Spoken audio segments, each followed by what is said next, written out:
दरम्यान काही राजकीय पक्षांकडून नागरिकांमध्ये घबराट निर्माण करण्याचा प्रयत्न केला जातोय अशी प्रतिक्रिया मुख्यमंत्री देवेंद्र फडणवीसांनी दिलेली आहे। नागरिकांनी केंद्र सरकारवरती विश्वास ठेवावा असं देखील ते म्हणालेले आहेत। गॅस तुटवड्यावरती मुख्यमंत्री देवेंद्र फडणवीस यांनी ही सगळी माहिती दिलेली आहे।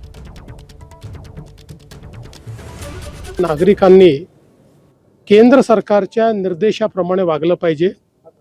काही राजकीय पार्ट्या जाणीवपूर्वक नागरिकांमध्ये घबराट तयार करतायत। त्याच्यामुळे पॅनिक सिच्युएशन होऊन असलेली चांगली परिस्थिती खराब होण्याची संभावना तयार होते।